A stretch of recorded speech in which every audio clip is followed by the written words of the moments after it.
Hey guys, Boston Chris here with another phenomenal episode of the Boston Chris podcast this week with two people that I absolutely adore.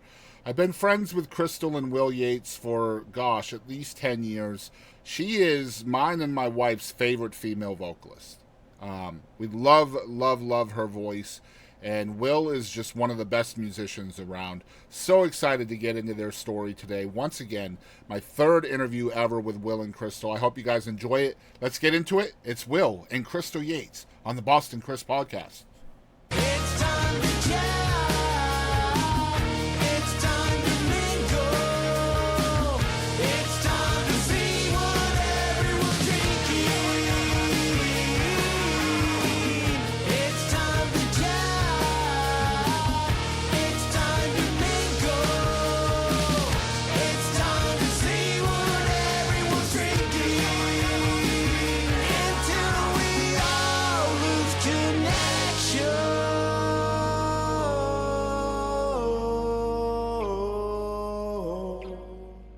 Hey, this is Helene Cronin. Thanks so much for tuning into the Boston Chris Show. Hey guys, Boston Chris here with another fabulous episode of the Boston Chris podcast. I got my old buddies here from McKinney. You guys still in McKinney?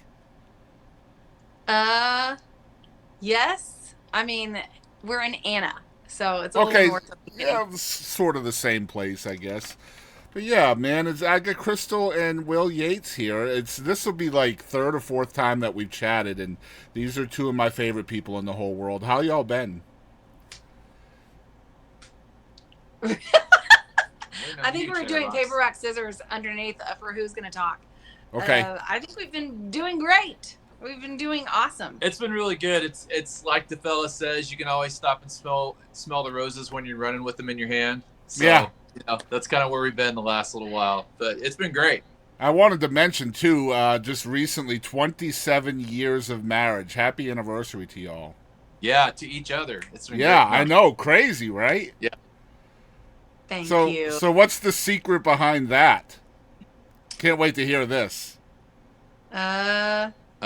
When you figure it out, let me know. No, I'm kidding. I think just being committed.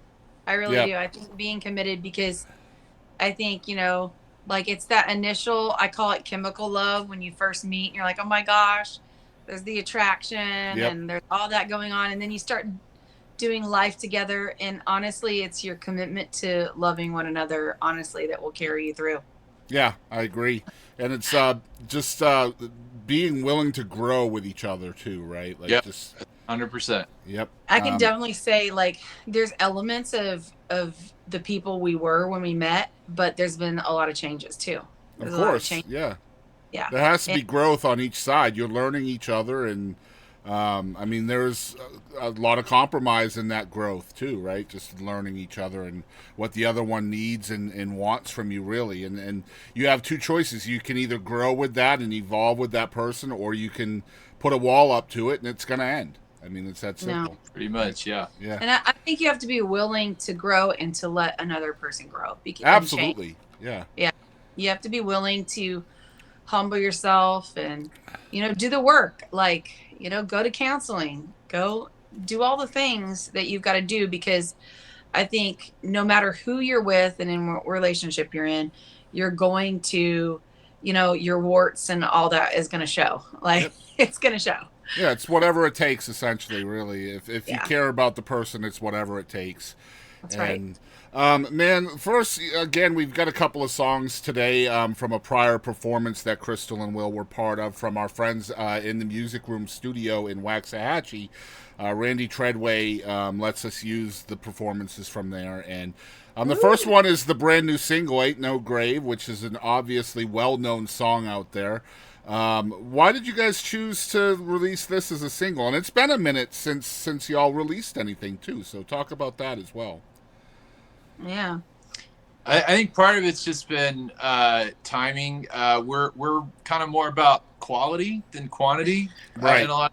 So we don't really want to put something out unless it's it hits us right on an emotional level, but also just really really fits right and something that we identify with, and also too we will typically use places we perform at as almost like laboratories. So we'll get to try songs out live and go like, yeah, this worked out great, or this one went over like a fart in a spacesuit and probably shouldn't do that. So, you know, we try stuff like that out all the time. So that's kind of where the time gap happened there. And then as far as like the actual song itself, it kind of came around partly because of Crystal being in the hospital with COVID. Yeah, me getting really, really sick with a double lung infection, pneumonia, and not sure if I was going to make it. I don't know if you know the story behind the song, but it was written. I don't know exactly the time frame, but I think it was back in the 30s or 40s or something. 1929. Okay, nice. Will's the Jeopardy guy here. He knows all the dates and years and all the information.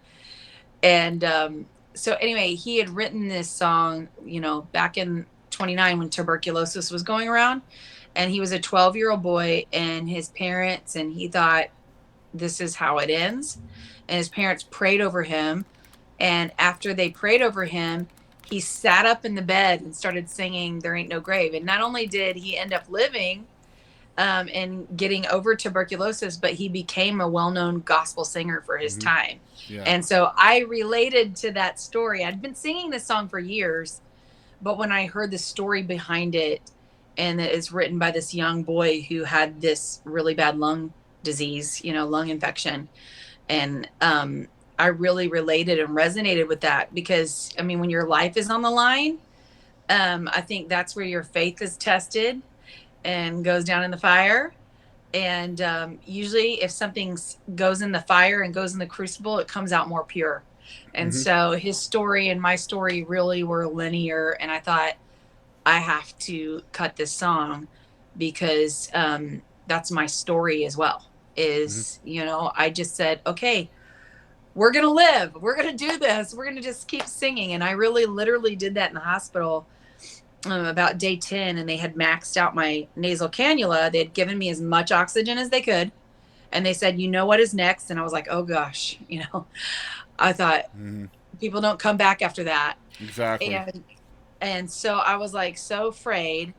And I remember just thinking, Lord, am I going to live? And then I was like, if I do live, will I ever sing again? And it was like this little voice saying, sing now. And anytime I would try to eat or speak or move, like my alarms would go off because my oxygen levels would dip too low. And so, but when I began singing, I didn't hear any alarms, and I looked back and my oxygen levels began to rise. Wow. And I was like, oh my gosh. So you just had to sing everything from that point forward, huh? I'm like, can I have salmon for dinner on a tray? Yeah, exactly. To the nurses. So just so we're clear, my wife and I's favorite female vocalist on the planet is Crystal Yates. So if she has to sing everything, that's a freaking bonus. Trust me on that. Well, it definitely ain't like that around the house here. I bet not. Our favorite singers are dogs. So Yeah. I just want to clarify a little bit. It was actually 1933, not 1929. And it was 12-year-old Claude Ely who wrote Claude the Ely. song. And he was actually born in 21. So he would have been 8 years old if the song was written in 29. Isn't that crazy? Yeah, he was 12 years old when he wrote the song. Yeah, crazy. Wow. And here it is, we're, what, 100, almost 100 years later, and the song is iconic, obviously. And I would never have guessed. I knew you went through all of that COVID stuff, Crystal, but I would not have put two and two together. So that's why we ask for the stories, and that's why we podcast. And guys, here is the version of Ain't No Grave by Crystal Yates and Will Yates. Y'all check it out. Well, there ain't no grave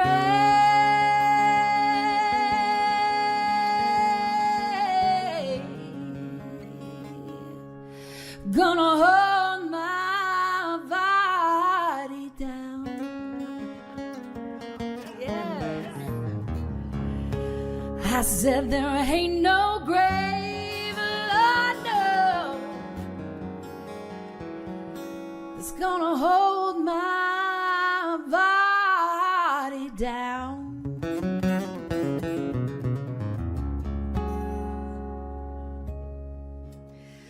When I hear that trumpet sound, I'm gonna get out of the ground, 'cause there ain't no grave gonna hold my body down.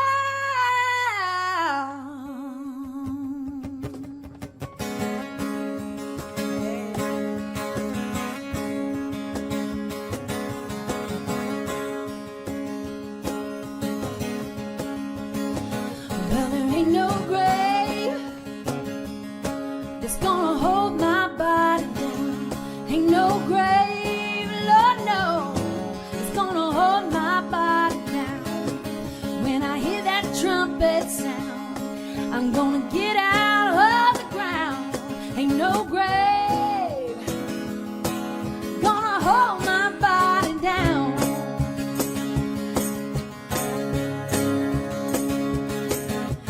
Look down yonder, Gabriel, put your foot on the land and see. But Gabriel, don't you blow your horn till you hear from me. Look way over yonder, what do you think I see? I see a band of angels and they're coming after me. Hey, well, there ain't no grave gonna hold my body down. Ain't no grave, Lord, no, it's gonna hold my body down. When I hear that trumpet sound, I'm gonna get out of the ground. Ain't no grave gonna hold my body down.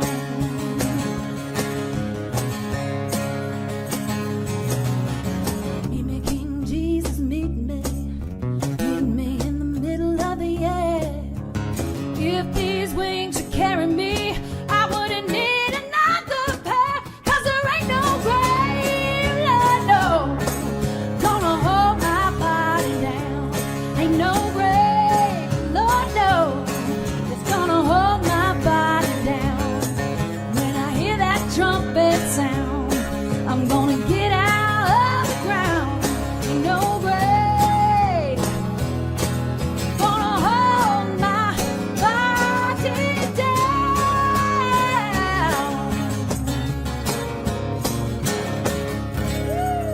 All right, so we are back once again, and first of all, I'm going to put into the description below the two prior interviews that we've done with Crystal and Will, because there's just so many great stories in those, and we are going to rehash some of that because I have a new format, and I like to stick to the format. But our first icebreaker question is, what are you guys drinking? What are your favorite drinks right now, alcoholic or not?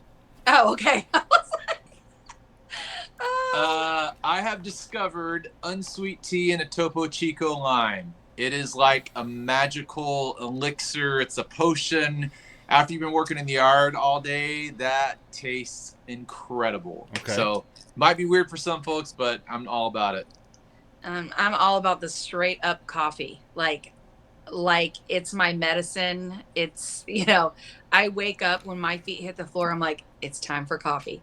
And I actually love coffee. I always tell people, if you like all the sugar and the milk and the whipped cream and stuff, that's not coffee. That's a milkshake. I actually drink black coffee. Like, I love coffee. And there you go. Yeah.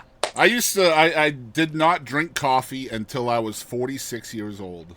Oh, wow. Wow. And so I'm 49 now, and I have a cup every day. And You saw light. I leave it just at that, just the one when I wake up, because I don't want to be crazy about it, and because I've seen how that happens. But I'll tell you what, it ain't easy sticking to one. I'll tell you that. I read a thing the other day that said, I want to drink so much coffee that it shows up on a drug test. Right. Yeah. I believe it. Yeah, so it's weird how the older you get, especially for me. Like, my mom had a lot of aversion to food, and she was very picky, and because of that, I became very picky. And now, like, all the things my mom hates, I love. So I have some regret So I give my mom Yeah, shit. that you I, didn't gi- venture out. yeah, Okay. I give her crap all the time. I'm like, Mom, it's your fault that I didn't have shrimp until I was 38. It's your fault. Oh, Exactly. It's not that's a right. good one too. Yeah. So anyway, Oh. we have a little bit of a growing up segment too. You guys, I don't remember exactly. I know Crystal is from Niceville, Florida. Are you guys both from that area? Yes, sir. I thought so. Yes, I'm from a little town called Argyle, Florida, Right. which is about as big as the rooms that we're collectively in now. It's a tiny little town in the northwest part of Florida. It's really beautiful. The county is famous because it has the geographical highest peak in the entire state of Florida at a whopping 345 feet above sea level. Mhm. So, got to watch out for nosebleeds and all that kind of stuff going up there. Yeah. So yeah, we both met at college, the nearest college to me, which was in Niceville, and that's where Crystal and I met. Yeah, and so like really, really cool story from those days. And this is in the Panhandle, right? Correct. Yes, sir. That's Yeah. Lower Alabama. Yeah, essentially Southwest Alabama. Yeah, That's exactly what it Basically. is. Yep. So, what were you guys' kind of your first musical memories? Like, do you guys remember being introduced to music? Oh yeah. I mean, definitely as a kid, it was always like Hank Williams, like senior and junior, and Waylon Jennings and Loretta Lynn, Crystal Gale. So Loretta Lynn and Crystal Gale are sisters. My name is Crystal Lynn. So Oh, okay. yeah, my Was parents that had- on purpose? Yes. Okay. They wanted me to be a country singer. Yeah. And so I really did just get instilled with music at a very young age. And then also I had a granny who was a Pentecostal, prayer warrior granny. And she taught me about gospel music and the Gaithers and, and all that kind of stuff. And then the popular music at my time that I just listened to on repeat was, people like Whitney Houston, Mariah Carey, and then some old kind of Motown people. Mm-hmm. And so I grew up listening to all those musical styles together, and they were all separate, but they kind of all melded into me. And so I call it being, a country soul baby. So, yeah. Yeah. And what were yours like, Will? My parents were, they'll probably see this, so I don't mind calling them out, but they were like flower children adjacent. Like they weren't full-blown hippies, but they were into like John Denver and the Kingston Trio and that sort of stuff. So I remember listening to a lot of that growing up. I don't feel like I ever kind of came to any sort of musical fruition until I was in about dating myself here, but like early high school.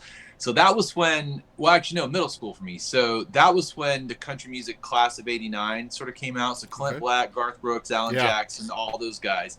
And that's when I really kind of started listening to it. And I was like, man, they're playing this thing called an acoustic guitar. What's that like? And, off we went. So kind of went into that. But also in the redneck areas like we grew up in, there's always this weird disparity. You get guys that are really into country music and then guys that are really into heavy metal. Yep. And I've never understood why that exists, but it always does. You'll have a guy who can sing every Merle Haggard song and also knows every lyric off of Guns N' Roses' Use Your Illusion 2. You know what I mean? Like it's always there. So I kind of grew up around all that. It's always awesome to see how, especially looking back decades, how someone's influences kind of shaped who they are as an artist, right? That's why I love doing this. But what age were you when you first became musical? Like, picking up a guitar and kind of messing around with it? Well, my parents always had guitars and stuff laying around. A friend of mine and I try to tell this shortly. I think it was 1991 was when the AC/DC album The Razor's Edge came out, and it had that song Thunderstruck on it, right? So everybody knows that guitar intro. Well, me and my friend were just blown away. We're like, how is he doing that? Well, this friend of mine and I had a bet, and he had an electric guitar that his granddad was going to give him. And so we had a bet. It's like, okay, whoever can figure out how to play that Thunderstruck intro on the guitar first gets to keep the electric guitar, where I was like, sweet. Well, my friend played on his electric guitar, which the action is pretty good. Well, the guitar that my parents had was this old Epiphone acoustic where the strings and the neck had like different zip codes. So I was like hurting myself trying to play this thing. And by the time I got done playing it, I felt like I could palm a bowling ball, you know? So when summer comes and it's time to make good on the bed or whatever, I grab my friend's electric guitar to play it. And I'm like, wow, this is easy. And so I wound up playing it, kept the electric guitar, and, you know, went on from there. But it was a little kind of, you know, it kind of went this way a little bit because I'd been practicing for like a year, and people would be like, oh, you've been playing guitar for a year. What can you play? Like the Thunderstruck intro, and that was it. Like I didn't know anything, chords or anything like that. That was the only thing I knew for a while.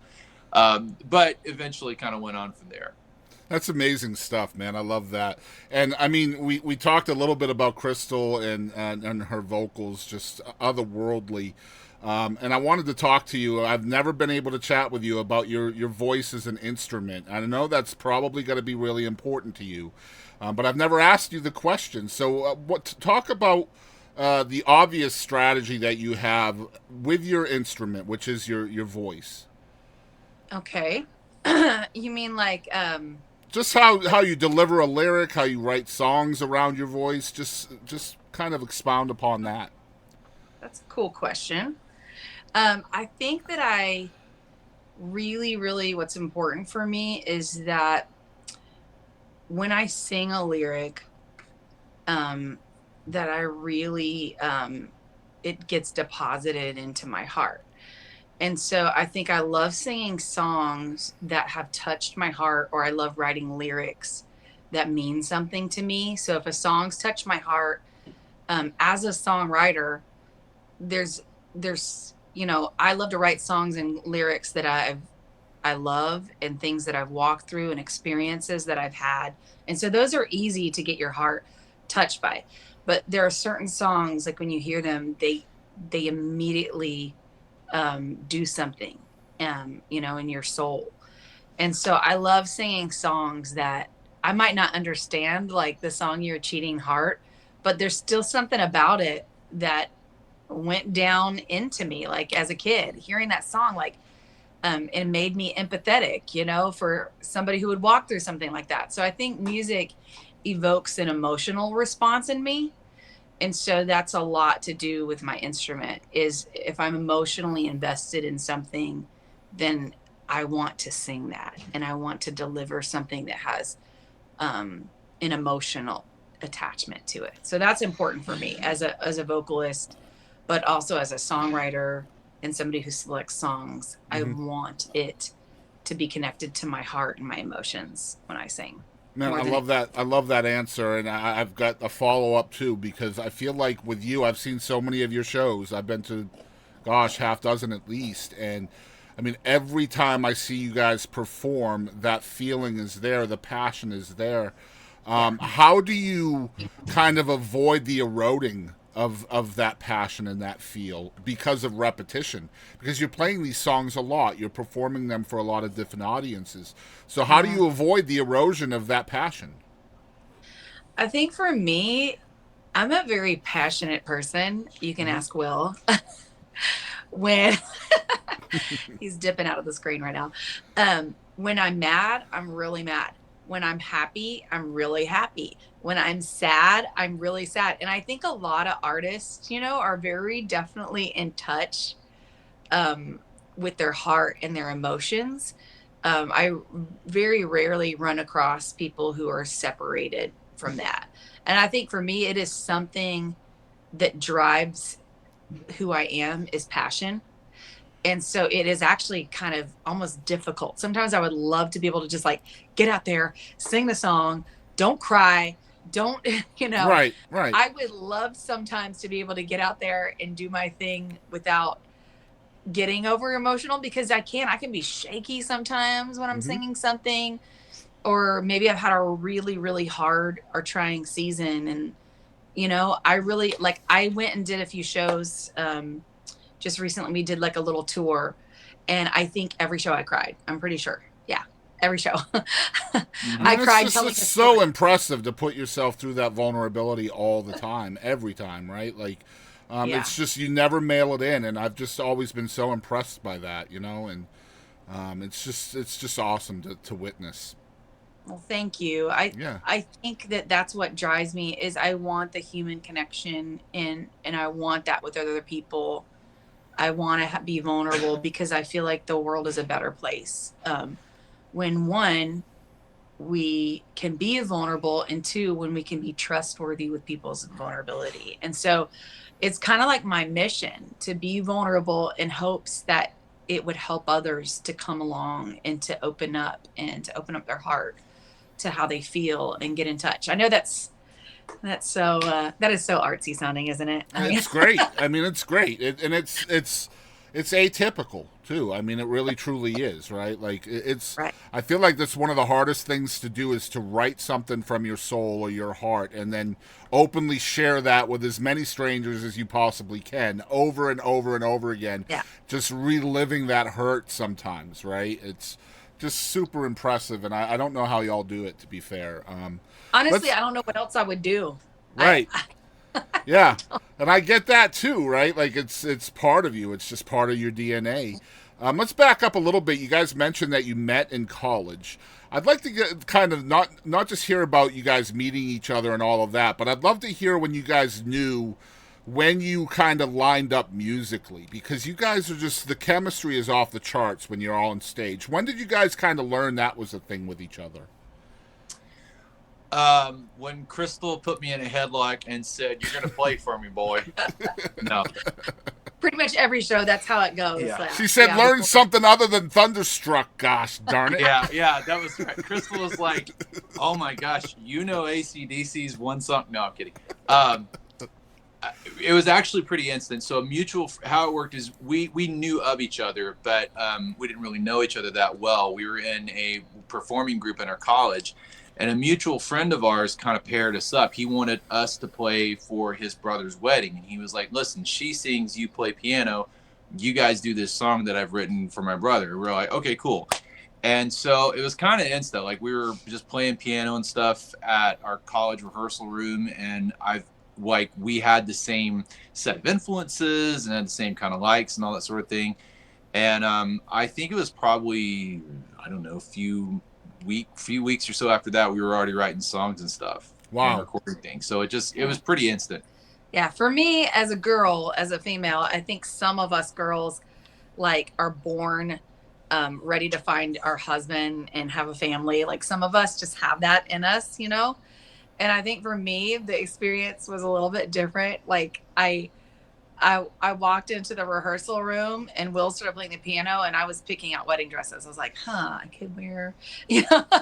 Wow. I just knew. And I think that has kind of stayed with us, is the enjoyment of just making music together and working it out. And it's just always, it was there. It's what united us.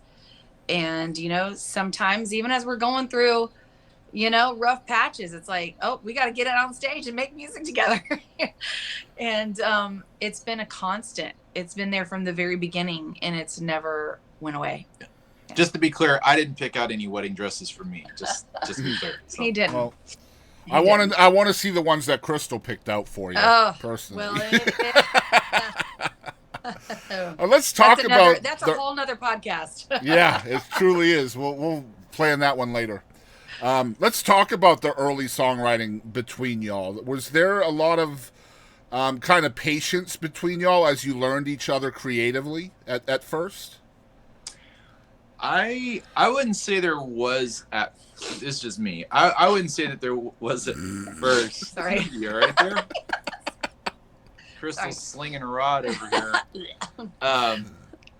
I don't think there was a lot of that at first, but when we really started kind of taking things a little more seriously, I think we kind of had to, in my opinion, you have to develop kind of disciplines and stuff, whether you know it or not. Like, no one was sitting over our heads going, okay, you have to be disciplined about this and do this. So when we first started stuff, it was just kind of like just flowing, whatever. There wasn't a reason we were writing. We were just sort of coming together and just writing stuff. And then we actually started writing things that we felt like we actually could do something serious with or record, then it becomes a little more of a discipline. And then along the way, we met people who were way better than we would ever be, and you kind of osmosis information from them and just kind of see how they work and see how things happen and stuff like that. So it was at first it was just kind of more of a just natural reaction thing, and then as time goes on, there's still that, but there's also a bit of discipline I feel like you have to kind of insert along the way, just so you can actually get something done, because there's that old saying, nothing reinforces creativity like a deadline. And so when you have to write something for that, you're going to get it done. Yep. For me, I was way more caveman. I was like, me sing, you play guitar, Yeah.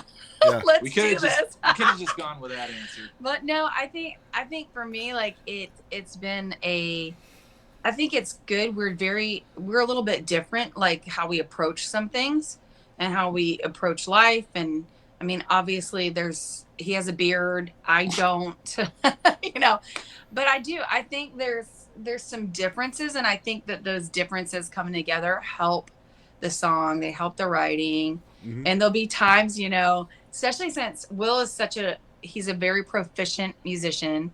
For all of those who are listening that have never heard Will pick up a guitar. God. Yeah, he's just amazing. Even this guy, we did this show in Groover, Texas. And this guy, I was like, so what did you think? He goes, well, I play guitar. And I said, oh, well, what did you think? Didn't you enjoy Will's playing? And he said, kind of don't want to play guitar anymore after watching him play. That's what he said. And I said, oh. So I think, it's easy as well to write with someone who has a good ear that can follow the melody lines you're creating and can add. And Will always tells people, he's like, I like the guy at the end, that throws the pizza that's already made in the oven. But it's more than that to me, in my perspective. That's from his perspective. But I just think it's great to be with people who compliment you as you write songs. And I really feel like that's kind of how we work together, is he thinks of it musically, and sometimes I think of it more emotionally, and then bringing all those together makes great songwriting, co-writing. Yeah, it's about knowing each other's strengths and weaknesses too, right? And being able to kind of formulate your art around those things as well. And I feel like probably the longer you're together, the longer you're writing, the more you're aware of those things, right? Yeah, and I think the bolder we get too, because when I was first in love and all giddy, like, yeah, sure, whatever. And then, you get married and you start writing more together. And now I'm much more probably opinionated than I used to be back then. Because I'll hear something in my head. And because Will's such a proficient musician, he's like, girl, like, what do you mean? And I'm like, it's kind of like this, like, da-da-da-da. He's like, okay, that doesn't work. Like, what is the rhythm you're doing here? And I'm like, I don't know. I just go back to caveman. Me sing, you play. I love it. I love it. And one thing I wanted to talk about too, because you guys talked a little bit about your first musical memories of being, and it was all secular answers, right? Like, but you guys are very well known as Christian songwriters and artists. And so when did that kind of take shape? I know that church is important to y'all and Christ is important to y'all. But you guys write both. You write Christian, you write secular. So talk about that a little bit, like the balance between both of those sides of your artistry. Well, I think for me, I grew up going to church. I seriously, I could probably count, even at my present age, I could probably count on two hands the number of Sundays I've not been in a church. Like right. I've grown up my whole life. So that was always ingrained in me. I think some of the first songs that we actually, like, back to the earlier conversation about being disciplined, right? We actually sat down to write as a discipline were songs for the student group that we were leading at the time in Florida. We were writing some songs. They wanted to record an album, and we were writing some songs for that. So probably within the first couple of years we were married, I think we actually started writing, some actual, like, Christian songs. They're actually worship songs for an album that they were doing back then at the time. That's kind of what I remember. Yeah, and I think for me, my songwriting, as someone who follows Christ, is coming from an experience I had. I mean, I always tell people my denomination was heathen. Like, I was not raised in the church. I was a life of the party. I'm here for all the things, to have all the experiences. And, that left me in a place where I was just really broken. Because I used that more of as a mask than I did. I needed something to numb the pain that was going on inside of me, and kind of got separated from who I really was as a person. But as a little girl, I always wanted to be a songwriter. I always wanted to, I visited church, and I thought, oh, I would love to do what I was experiencing when I would visit church. I would cry because something would touch me. And, now I know that's the Holy Spirit and how that works to soften your heart and to help you forgive people that have hurt you. Or, it's like, it's this beautiful thing that I would experience. And so I really came at writing Christian and gospel music from my own experience with Christ. I mean, just being in a desperate place and experiencing the love and the unconditional love and mercy. I was always thinking of God as this rule meister, and I would never meet up to these standards. And then whenever I got broken and called out to the Lord, somebody called me the very hour, that I'd prayed that and said, hey, I just felt like the Lord was telling me to call you and say he loves you so much and he has a plan for you. And I thought, oh, if that's who God is. So I write from that experience about the mercy and the grace, because I'm a terrible rule follower as an artist, as you can imagine. And I make a lot of mistakes. And I thought, oh, well, if that's who God is, then I want to know him.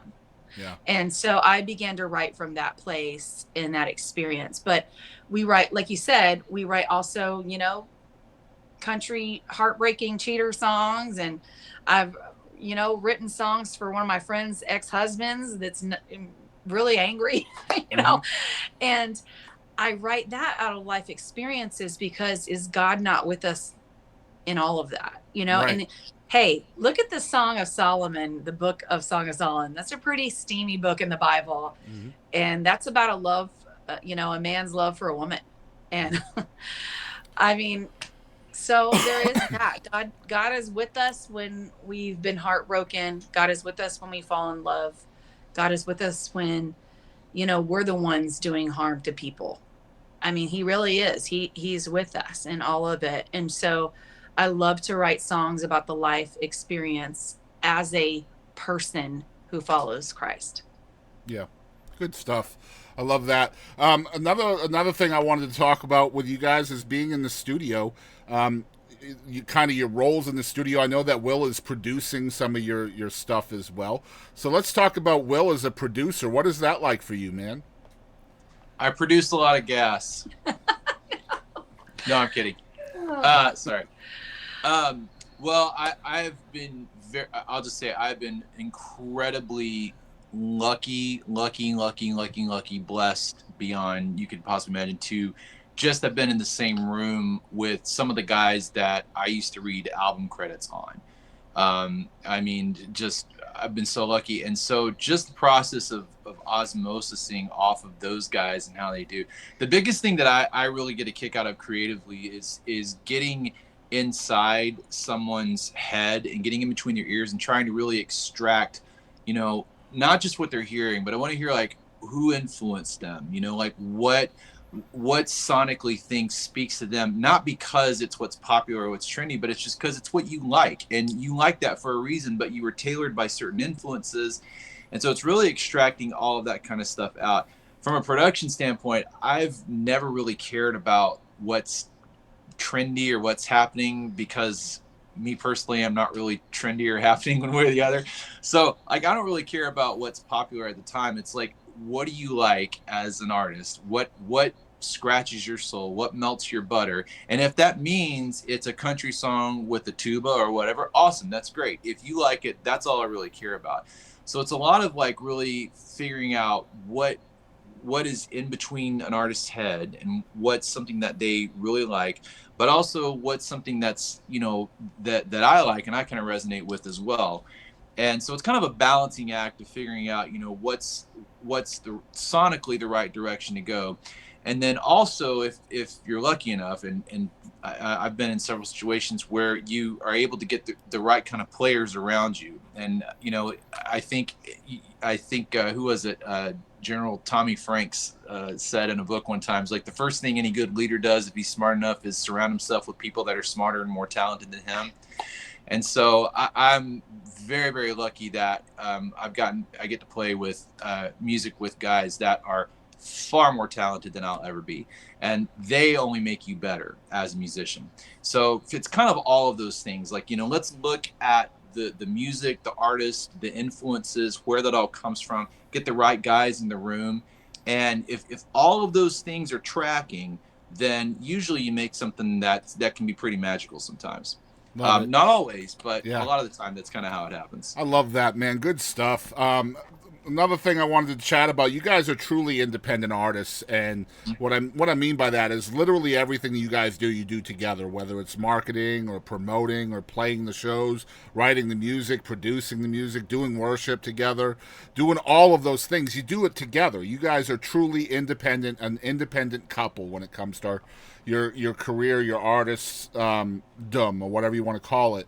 My question for y'all is, when you guys are doing all of this together, how do you guys find personal space? Because I know that's important to a relationship, both personally and professionally, right?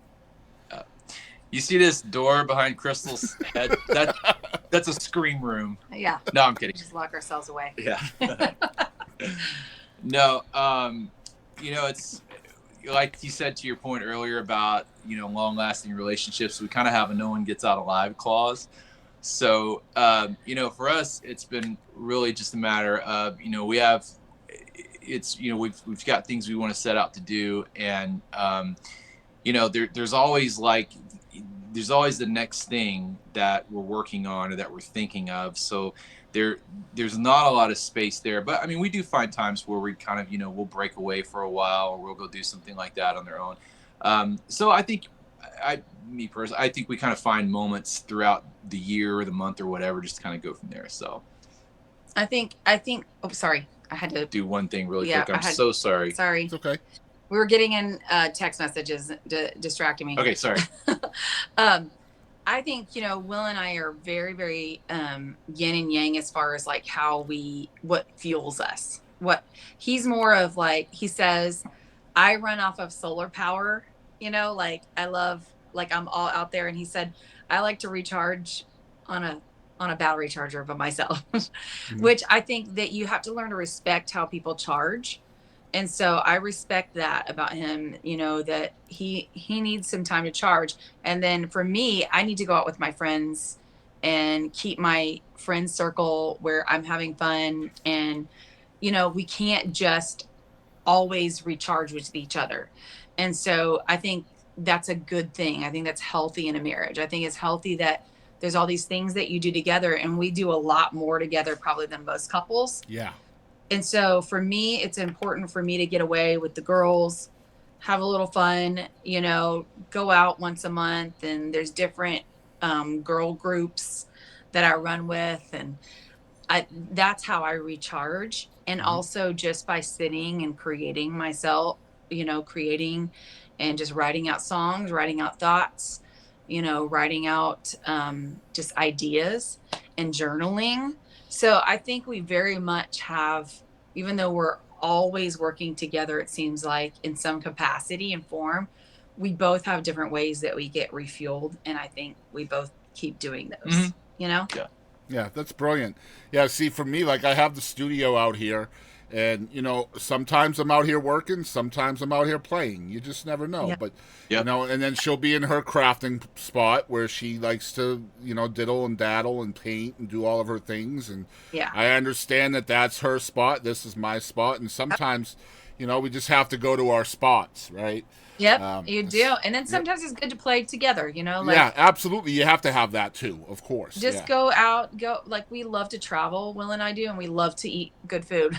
Right. So Yep. we always try to go out to a dinner once in a while and experience a new place. And then also love traveling together and going on different trips and having experiences together.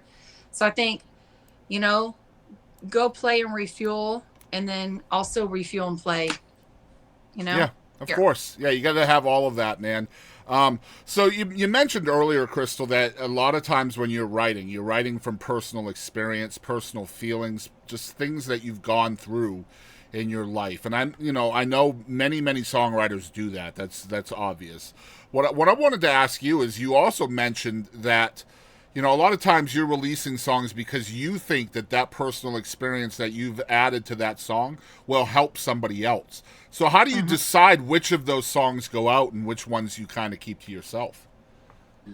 Honestly, I gauge it by doing them live. Like there's a song Goodbye Letter, and I don't know. I just was like, let's just try it, and I wrote it for a friend.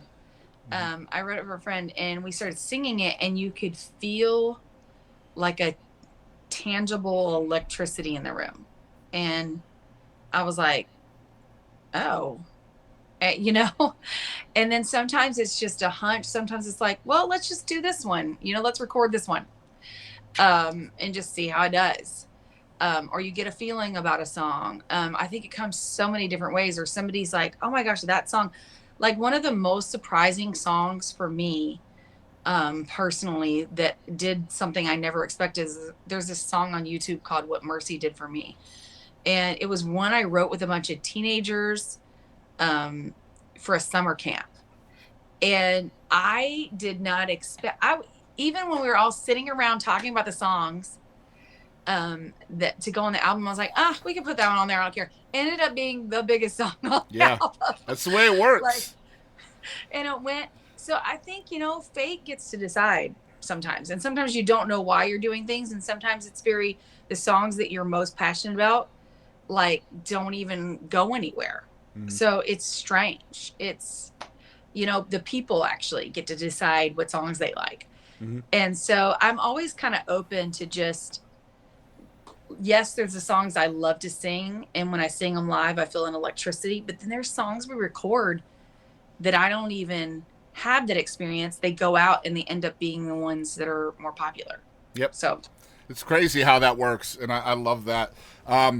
It's so obvious. Like the better songs are going to be the ones that resonate with the most people. And usually those are the songs that you can deliver more passionately to, which means you're being more vulnerable with that song. And so it's always intrigued me how an artist can willingly hurt themselves over and over again. I think it was Courtney Patton that told me a few weeks ago. She said what she does is she actually grieves the song. As she's writing it, she's grieving the song. Yeah. And so then when her grieving process is over, the song just, it's just, she's delivering it. She's already grieved for it. And man, what a great way of putting it, Yeah. Totally. Yeah. No, you really, like when we say songwriting is cheaper than therapy, I mean, who knows if it is, because by the time you're done cutting and recording and paying everybody, maybe it's not. But when you're writing the song, it really is a form of getting something in you out and getting something that's bottled up. And I think that's what makes really great songs too, is those songs then go out and empathize with other people, and the people feel seen and they feel heard by hearing a song. Like that to me is where the magic is at, you know? I love it. Just one last thing before we get into the second song. You guys, Crystal, you co-wrote with one of my favorite singer-songwriters in Texas recently, Helene Cronin. I was so excited to see you guys had collaborated. Tell us about the song that you and her put together. It was about your hometown, right? Yes. I think I've written 3 songs with Helene now. Oh man. And the one that we wrote about, my little bayou town, was so fun because I think Helene is such a great storyteller and crafter. And so telling her the sights and sounds was so fun. And just getting to tell her, like, we grew up picking blackberries, and kids were wild. They're running all over the streets, so that we came up with this line like, children are picking blackberries and they're all growing wild on the cove, like all of them, the blackberries, the children, everybody's, it was a wild time. Like it was the latchkey time, like where kids in kindergarten, first grade would let themselves in their own home. Yeah. Like I wouldn't, like my kid is 12 and I'm like, he ain't seeing by himself. So we got to talk about all those old times, the sights, the sounds, the family members I had. It was just, my granddaddy would play the spoons for beer money. And so we had to put granddaddy's tapping out a rhythm on the spoon, and old Gene, I had this uncle that was like a chain smoker, and there's more to it than that, but we put Gene in there, chain smoking, all those sights and sounds. And I loved that I got to write that with Helene, because she's truly a craftsman. Like she really is. Yeah. She's a craftsman. Man, I was so stoked to get to talk to her earlier this year, and man, I hope to get to do it again. She's just so intriguing to me. Just an amazing storyteller. And how does she put it? Gosh, I forget. Story singer, I think, is the way she puts it, instead of singer-songwriter. And that's truly who she is. But yeah, let's get into my favorite Crystal Yates song. This is my favorite one. You may not know this. It's hard to choose a favorite, to be fair, because there's so many. Like I love "Hell on Your Soul" and all of those songs from back in the day too. But this is "Raining in Amarillo." I love this song so much. Tell us about this one. Well, and this guy was on your show just recently. The guy I wrote it with. Yep. I've been watching you and seeing all these, it's like, well, we're moving on up. Man, I'm blessed, man. I'm so proud of you. Thank you. It's been great to see. Just to watch you grow as a podcaster and interviewer, you're amazing. You always had heart. Like the minute I met you, I was like, I liked interviewing with him. And so it's only natural that more people are going to want to sit and talk to you, because it's fun to sit and talk. So all that being said, Amarillo was a song that it really is special, and we just recut it, so I can't wait for you to hear the live version of it. Nice. I just believe in that song. And so just so we're clear, I want to say his name. Matt Hillier is the co-writer. Sorry, thank you. Yeah. Thank you. Matt Hillier wrote that with me. Yeah. And we would drive on our way to New Mexico, because we do this festival with New Mexico every year, and we were taking kind of more than one trip a few years in a row. And every time we would go through Amarillo, I was scared for my life. Like apocalyptic. I'm from Florida. I've seen hurricanes.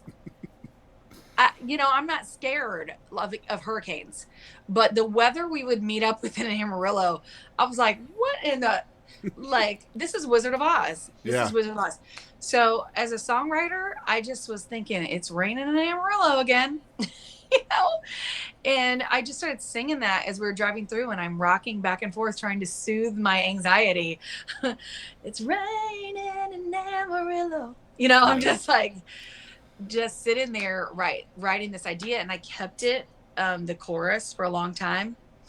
And then when Matt came over and we were sitting down, we started just talking about life, and I told him about how my son was leaving and going off to an internship program, and I was really excited for him, but also it's sad, when a chapter in a season closes. And he's like, oh, let's write about that with your chorus. Maybe it could be.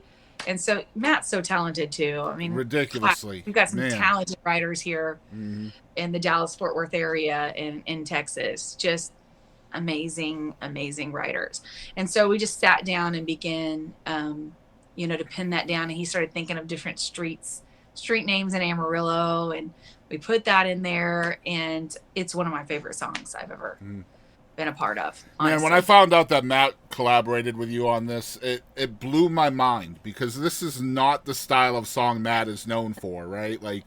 He's more known for that upbeat rockabilly slapping, bass slapping kind of song. So when I heard this, and then I saw the credits on it, because I'm that guy, I'm the songwriting nerd, right? I got to check the credits. Yes. You should be. Yeah. And I was like, Crystal Yates and Matt Hillier. I was like, no way that's Matt Hillier with her. And I was like, wow, okay. So at that point in time, I knew Matt could write any dang thing he wanted to, right? Yeah, he's a writer. I mean, Yeah. he's a writer. It's just such a great song. It shows off your voice. The storytelling in the song is incredible. You feel the pain in it. That's why it's my favorite. But guys, Raining in Amarillo by the one and only Crystal Yates and Will, of course, on guitar. Here they are, here on the podcast. All right.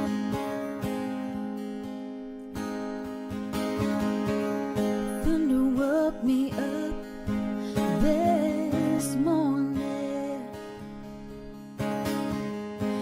It looked like tears on my window pane.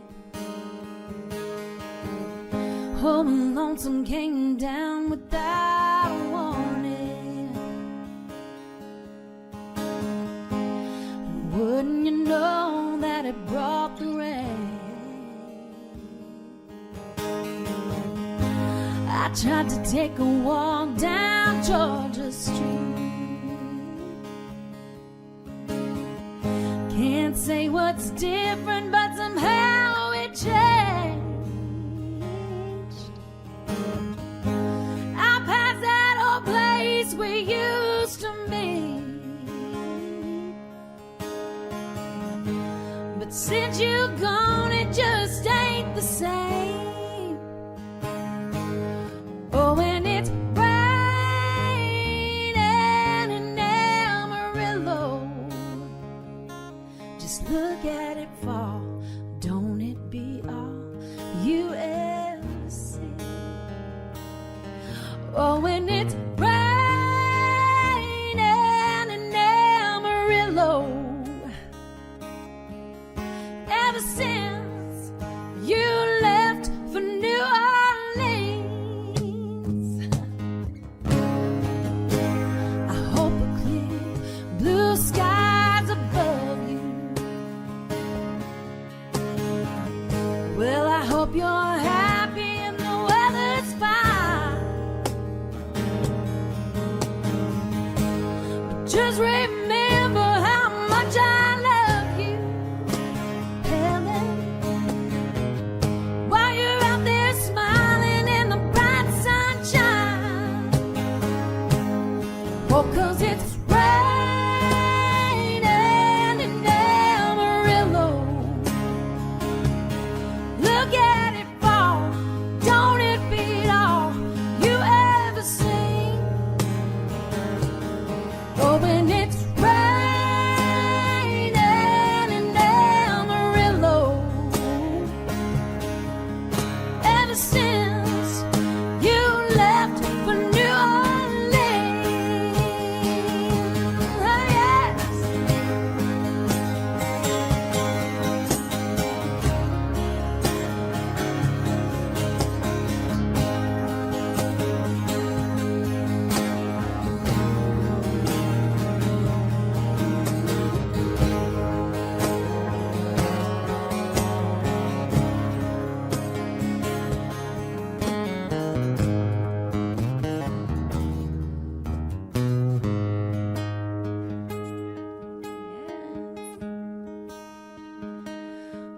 Oh, and it's raining in Amarillo. Just look at it fall. Don't it be all you ever seen? Oh, when it's raining in Amarillo. Ever since you left for New Orleans. If you want to sing, go ahead. It's raining. Here we go. Oh, when it's raining in Amarillo. Look at it fall. Don't it beat all you ever seen?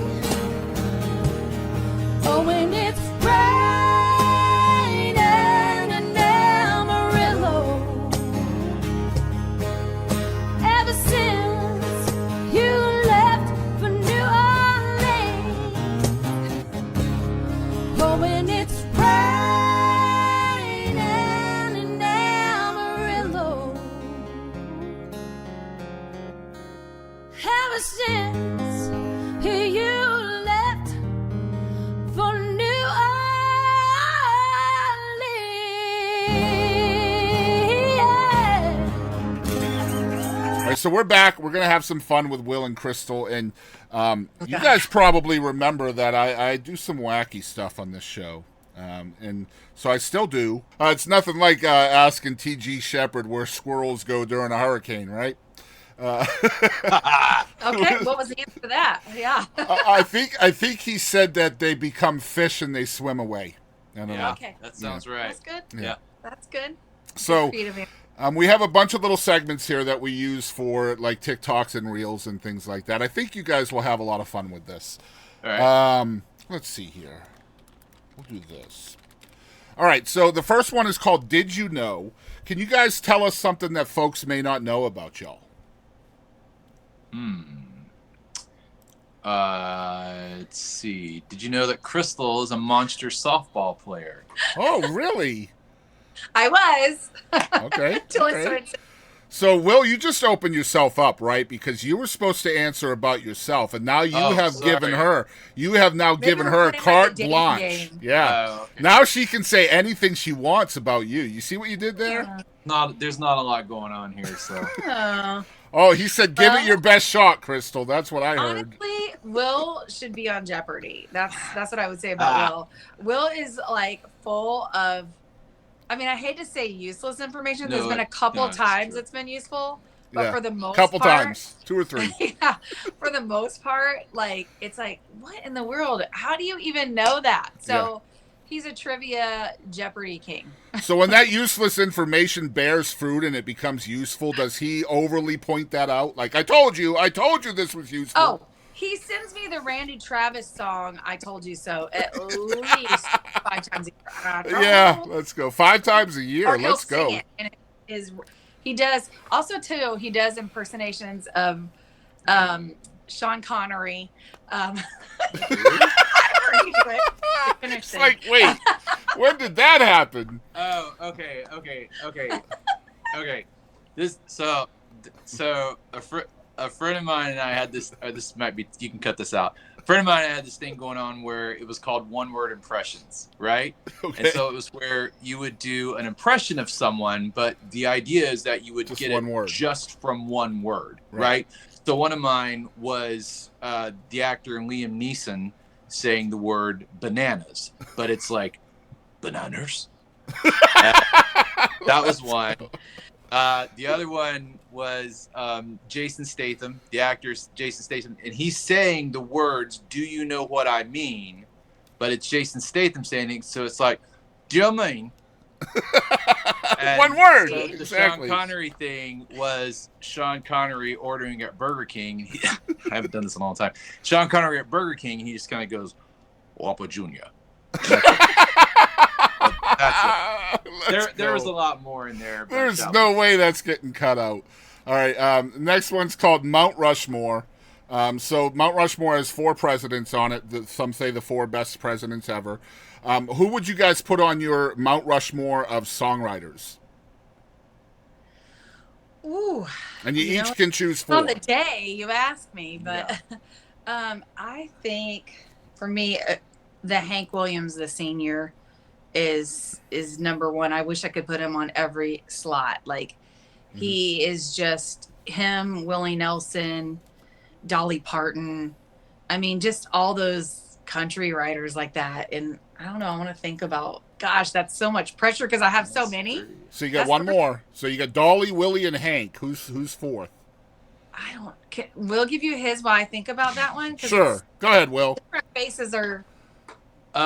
So I would Dolly for sure. There's no question. Willie for sure, no question. Hank Senior's a great one, but I would swap him out with Jimmy Rogers. Okay. The kind of granddaddy. I'm an 80s kid, so Diane Warren, who wrote all the old, great one. Yeah. Yeah, Diane Warren. And that's 4. You got 4. There was 4? Yeah, so that's Okay, Willie, Dolly, Jimmy Rogers, and Diane Warren. Dude, what a foursome. See, you're better at math than I'll ever be, so I'm in I great shape. cannot even think of his last name right. Well, okay. See, I can't. Like, I love her, but there's also a guy that writes the most tastiest old like 90s country songs. the song "Remembers When." Hugh Presswood. I know. Oh. I was gonna say it because I don't want to put him on there because I can't decide. This is preconceptual. Okay. So. All right. So I love Hugh Presswood, but also Mary Gaucher. Have you ever listened to her? Oh my God, I love Mary Gaucher. I love her so much. Yeah, she would be I up there just too. feel like Oof, that's tough. she's Oh a my rock gosh. star and a legend, and not everybody knows about her. And They need to, for sure. They need to know about her. She Yeah. should be the 5th head for mine. Yeah. She should be the Can we add added. another head? The National Parks gets a grant, and they put a 5th head on Rushmore. That's right. She's gonna Yeah. put that on mine. Good But stuff. I love honestly, it. just the way, and oh gosh, and Shel Silverstein. So see that last person, it was like, because Shel Silverstein, people know about his poetry, but he also wrote songs great as well. He songwriter. was really well known Mm-hmm. amongst the country songwriting community, and he wrote A Boy Named Sue. Mm-hmm. You know, and I just love all three of those are probably my top, but I have a hard time figuring out which. Of course, it's not supposed to be easy. Yeah. Ugh, I guess the rest of them, they could be all the presidents hard. that you get at the gift shop at the That's basement right. outright. That's but right. if I Yep. had to pick, I would say let's put Mary on there because Mary. So who's coming down then? Well, I had Hank. I Hank, had Willie, Dr. Dolly, and Mary? and Yeah. Mary, and then I had one more. You said Hank, Willie, Dolly, Mary. Hank, Willie, Dolly, Mary. Yeah, Okay. All right. I would just. All right. That's almost a sentence. Hank, is. Willie, Dolly, Mary. That sounds like a song my right favorite there. song. There you go. Make a song out of that. There you go. All right. Next one is called What the Heck? This is 5 rapid questions, and you guys just give me the first thing that Oh my pops gosh, into your I brain. hate these kind of things. Okay, I'm getting All right. nervous. Number 1 is you are alive in the 1920s, and you run into a time traveler with a smartphone. And then a Nickelback ringtone comes on. What's your reaction? Okay, wait. Say that again. All right, so you guys are alive in 1920, Okay. and you run into a time traveler, and the time traveler has a smartphone with it, and a Nickelback ringtone comes on. What's your reaction? Which photograph am I looking at? I love it. Good night, everybody. I'm here twice a week. All right, number 2. All right, Oh my I'm going to have you guys answer this for the opposite person. So, Crystal, you're answering for Will. Will, you're answering for Crystal. Oh, I'm sorry. I screwed it up. I'm sorry. No. For this question only, you're answering Okay, for the... okay, all okay. right. So, what do you think the other one could break the world record at? I feel like Will should answer this. For you, Yes. watermelon seed spitting. Oh my gosh. I was a softball player. I can spit. Like No question. back in my partying days, Guys, I would get out in the yard with guys and put them to shame as a spitter. Let's That go. sounds terrible.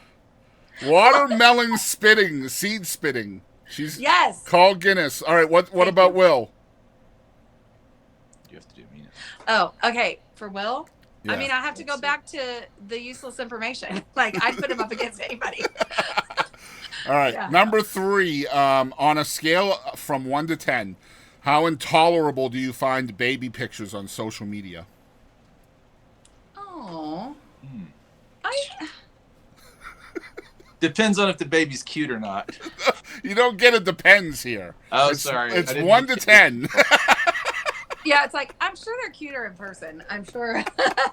I'm kind of personally. I'm kind of Switzerland on that. It's like, hey, if that's what you like, awesome. 5. I'm in the like. So 5. you're like a 5, yeah. Yeah, Okay. 5. I think so. I'm okay with it. All right, so you're like a 7 I would say or a eh, 3 not that rather. much. 3. Let's say 6. Okay, 6. I'm a little more than okay with it. All right, number 4, I was going to say, what is your weirdest talent? But since we learned about watermelon seed spitting, I think we'll move to a different question. What is your best curse word alternative? That's number 4. I got a bunch of those. Mine. Okay, I say these around the house quite a bit. So, I stole them all from Elf. So, cotton-headed ninny muggins, son of a nutcracker, and then the other one, if I get really ticked off, is like doo-doo fart pants nugget or some iteration of those kindergarten type things. Yeah. Yeah. Oh, I think man. for me, like, because I grew up in the South, I'm always son of a biscuit. Yeah. Son of a biscuit. All right, last one of what the heck. If you could go back and witness anything in history, what would it be? Ooh. I think as a person that loves the Bible, reads the Bible, I would want to go back and see King David play the music that makes demons flee. I would want to see that. I would want to hear that. I want to know what that sounds like, what that looks like, because I sure could use that some days. Yeah. Love it. That's a great answer. Yeah, I would love to see and hear, like, it talks about that in the Bible, that Saul would be troubled by these like demonic spirits and would call for David, who would later take his place. Yeah. And David would play these songs that would make those spirits leave. Yep. So I would want to hear that music. Good stuff. Will? I was going to say go back to the planning of Mount Rushmore and change it out for my Go put our writers on. Yeah. Oh my God! I asked Adam Carroll in What the Heck. I asked him what he wishes his superpower was, and it was right after the Mount Rushmore. He says, "I want my superpower to be unlimited Mount Rushmore faces." Yeah. See, that's when you know you're dealing with really smarty pantses, right? Like they're working through the loopholes. It's not fair. All right, next one's called One Artist. Who is one artist you both wish the entire world knew about? Ooh. Gosh, there's a lot of those, and depending on the day. Yep. Yeah. I mean, definitely Mary. I feel like everybody doesn't know about Mary. Yeah. I think everybody should know about her. I do. Yeah. Lincoln Durham. Yeah, he's dude's talented. I mean, there's I'm with Crystal. There's too many to list right off the bat. Lincoln Durham's fantastic. That's more than one. No. Well, you got Mary Gaucher and Lincoln Durham, so that's a good one. I like that. Good stuff. All right, wish list. What's on you guys' wish list still?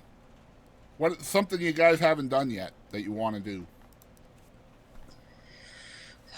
Gosh, you ask me questions that have many multiple answers and only giving one. Do you realize? Well, a wish list is a list, Crystal, which means you can list more than one. I really want to go do a tour in Ireland and go sing and meet more of the Irish people. I love them so much. We've been to Ireland twice, and I got to meet an old songwriter there that is insanely amazing. And he picked us up from Kilkenny. He wrote. Oh my gosh, why is my mind? So Mick Hanley wrote "Past the Point of Rescue," which was Hal Ketchum's big breakout song back in the 90s. The absolute ridiculously kindest dude ever, and just like sit down and have a pint with you kind of guy. No pretension whatsoever. I love that you guys just happened to meet somebody like that. That's amazing. Yeah, we had actually been messaging back and forth quite a bit on Facebook back. In COVID, he had wanted Crystal to sing on something, and then she got COVID and just never worked out. But we were going to come see a show of his the first time we went there, and then the planes got delayed and everything. And so we were like, okay, doggone it, this second time, I'm going to come hunt you down, or you're going to hunt us down. We were like, absolutely. So we kind of met up after that. Awesome. But we both of us love Ireland, the Irish people, gosh. the culture, the history that's there. It's just ridiculous. So that's on my list for sure. They're literally the most fun. They make me think of like the Southerners of the European, place. Mm-hmm. Like they're like, I don't know what it is about them. You literally, like, anywhere you walk, anywhere you go, and I'm like, hey, how's it going? Like they're just And I don't know super open. They're friendly, if they're just having a good time. Yeah. Like they're just having a good time in life. And they probably all have 8 or 9 pints in them, to be fair, right? So probably so. Yeah. Oh gosh. You just never know. I enjoy them. I want to set up a tour, and Mick kind of talked about it. He's like, oh, let me know if you come over. There's a few places I'd love to get you in to sing. And I was just like, oh my gosh. So I want to do that. That's on my list. I love it. All right. So what is the biggest lesson you guys have both learned directly from music?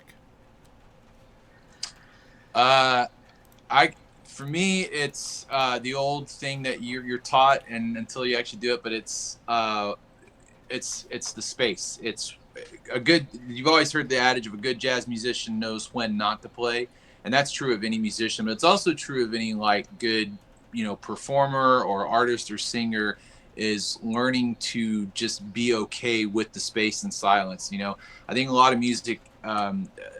I think a lot of music can be super overproduced, and so where it's just like this sonic, multi assault of everything, just because the producer or the musician or the artist or whoever's getting bored, and they just want to like pummel you with all these different things and lyric ideas and stuff. And I personally had to learn, and I've absolutely put myself in that boat, been guilty of that a million times.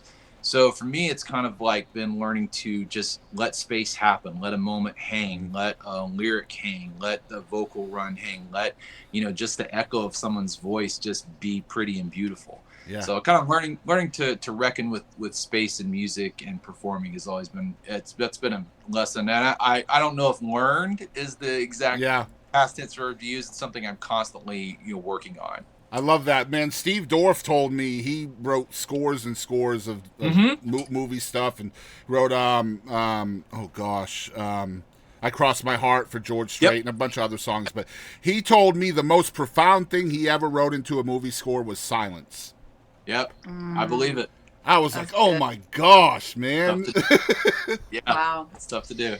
I feel like for me, music and songwriting has really truly taught me this fine line between confidence and humility. Like, you're either being humbled by music or you're either gaining confidence. And it's taught me this line of taking the moments that are truly humbling and experiencing them, even though you don't want to, because it makes you a better person, but also taking the moments as well that build you up. And it's both. It's this equal distribution of being humbled, but also having the bravery and confidence to step out. Yeah. So it's a dance. It's like they're dancing partners in music. Isn't it crazy how each of those things feeds our inner voice in different ways too? Right? Absolutely. Yeah. And I think that with a lot of therapy have helped me learn how the inner critic works, and just learning to turn it off when it needs to be turned off, and learning to let it speak for a moment, but not go where you get yourself in a spiral and go too far down. Because a lot of artsy feely people, you can get into this going down spiral, and you really have to protect against that. I think for anybody, it's not just artists, and you're going to have failing moments and you're going to have moments of success. But mostly in music, I think you have more failing moments and more rejection probably than you do successes, and we've gotten to have some successful moments and awesome moments, but it's like neither one of those things define you.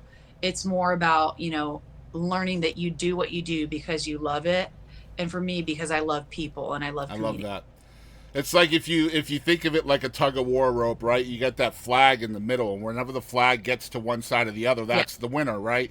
Well, as a person, you have to be okay with wherever that flag is at any given time, right? Because sometimes your ego will pull it so far this way, and then other times your humility will pull it all the way over here. You just have to be okay with wherever the flag is. And it's a good way of putting it. And you have to learn that you are in control of the thermostat sometimes. Yeah, that's right. You really do. And how much what you let in and how you let that in and how you filter that.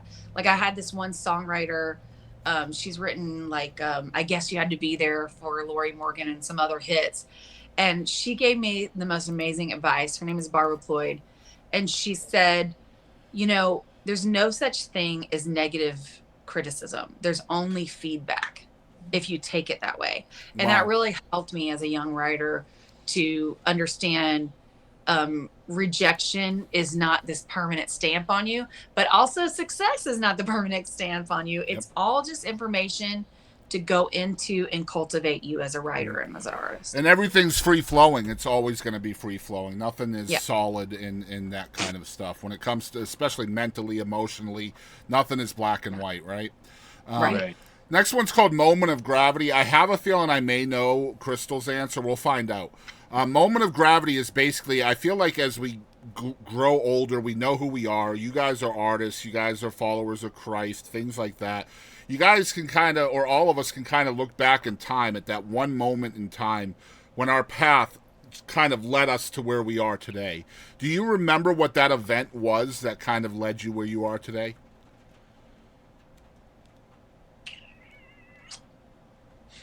This could be however you put it, musically or just in life in general. I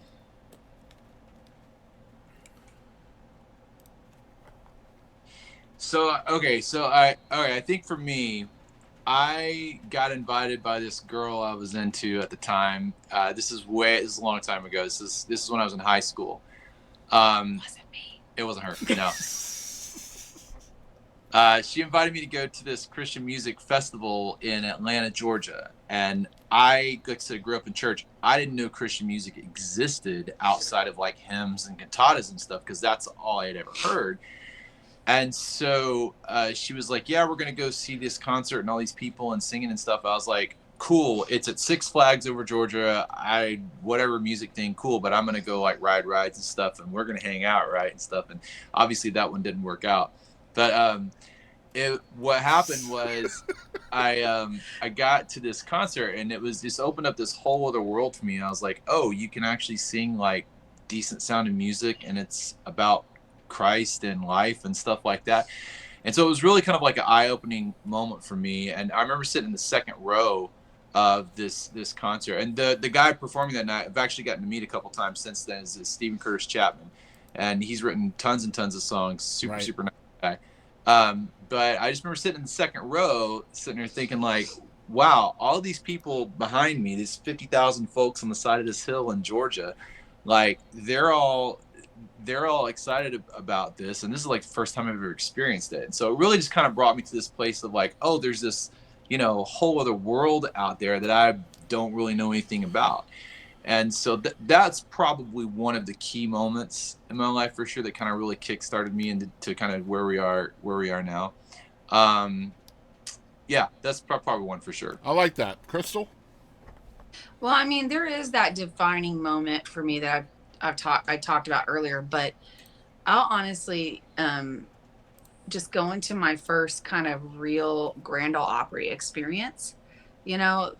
That was so defining for me as a little girl. I experienced just this electricity and that thing that you can't quite touch, in my heart. And it really opened me up to music. And I saw all these great writers and performers. And then I remember when I was there, I think I was like 5 or 6 years old. I still can just, it's almost like looking back through watery glass. But I remember sitting in this, I was so cold. And, I'm so young. And this little old lady next to us had a shawl. And she said, can I pick her up, and wrap her up? And she just picked me up, and she wrapped this shawl around me and held me. And I listened to this music, and I had this experience that felt like we were all just family in this room, all laughing at the same time, people crying, people having this experience with these different singer-songwriters that performed that night, and it feeling this chemistry between us as an audience and the person who's performing. And like, it really did kind of capture me. It captured my heart. It captured my attention. It captured my emotions, and it stayed with me as a little kid. So anytime after that I saw somebody perform, even if it's at church, and if they were a good performer or a writer, I was just always inspired from that very first, experience at the Grand Ole Opry. It's very profound. Yeah. It's easy to be to lose it at the Grand Ole Opry. That's for sure. Oh yeah. I think we all remember our first time, right? Like, just since we're telling stories, the first time I ever went to the Grand Ole Opry, it was a present from my dad who had never been there. And my dad was this huge obviously a huge traditional country music fan, and he's no longer with us today. So anytime I think of the Grand Ole Opry, that this memory is what always hits me. But Yeah. I'd never seen my dad cry up until that day. Yeah. And Yeah. he was that kind of person. He did cry, he just never did in front of the kids, right? And so I'll never forget it. Jim Ed Brown was the very first person we ever saw come out. And he came out, and the first thing we heard was, Papa Top again, right? Yeah. And I was just like, hey, I thought this was an Alan Jackson song, right? No, I learned that day there are songwriters and then there's artists. And Jim Ed Brown was the songwriter of that song. So anyway, I'm like, oh, I know this song. I look over at my dad, and he's just sobbing.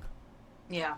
And I was just like, oh, my God, this is a beer drinking song. Why are you so sad? And so, like, that's what the Grand Ole Opry does to you, right? Like, that was like a just a momentous occasion for him, just being able to be in that room.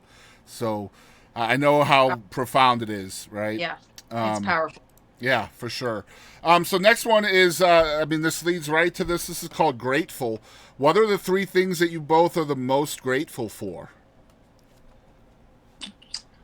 Well, I'll tell you one thing, really. One, and this might sound a little trite or whatever, but it's actually just being alive. We haven't talked about this publicly a whole lot. Last February, we were involved in a car accident, and literally we should not be here talking to you.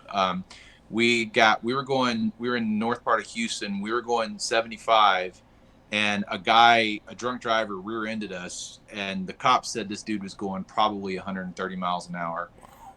Spun our car into the concrete barrier on the side. His car went in front of us.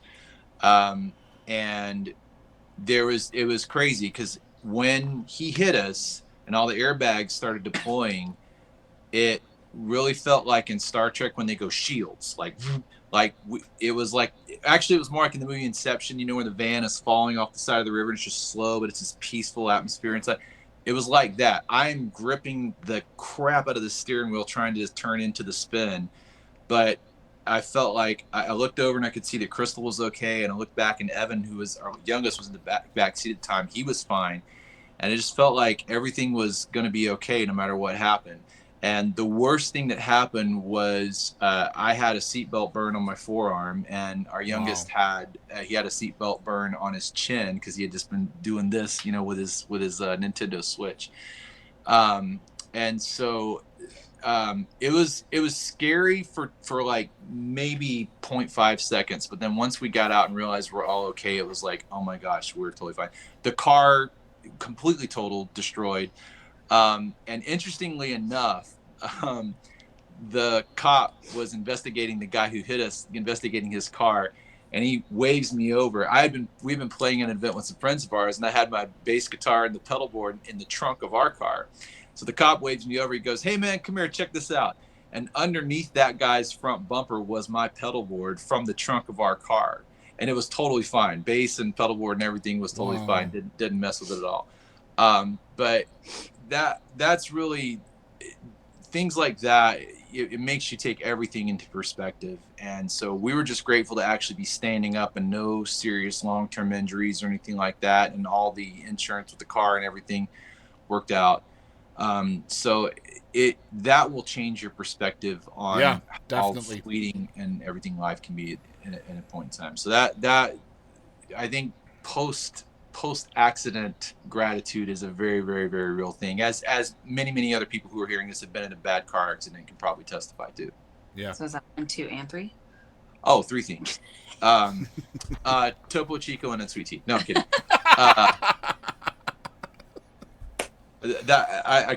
That's probably, let's see, 3 things. Once you go and I'll think of other 2. Well, I love, I'm just grateful for grace, and not just the grace from people, mercy from people, because we all make mistakes, and the grace of God and the mercy of God. I just love, that in life, when people are gracious and we can walk through something as friends or couples and then let things go and move forward. I love that about life. I'm grateful for that. I'm also really grateful for Will because, you know, he keeps things grounded. As we can see, I'm kind of a gypsy of a person. Yep. I got a gypsy heart for sure. And, you know, I'm so thankful for my two boys, and they challenge me. They keep me honest. They keep me on my toes. And so Grace, Will, and the boys. Yeah. Yeah. Two more for you, Will. Yeah, I just say family and safety and healthy of our family is I love it. really, yeah. All right, last question might be the hardest one for y'all to answer. This is called "Who do you think you are?" Who is Crystal Yates and who is Will Yates? Oh, do you want us to answer for each other? That might. No, I think you should answer for yourself on this one. All right. Yeah. Dang it. Nice try, though. Yeah. Gosh, that's such a.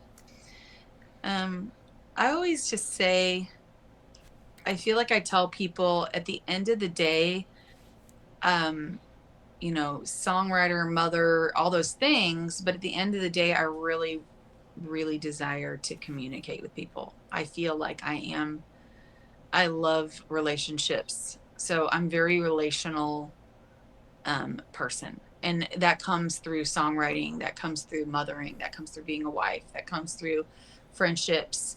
Is I'm a relational person. I'm all in. And sometimes that gets me hurt, you know? So Yeah, I'm of course it all does. in kind of person. And yeah, relationally I'm all in. And that has to do with songwriting as well. Like Yep. it comes from, it's born out of relationships for me. So Will?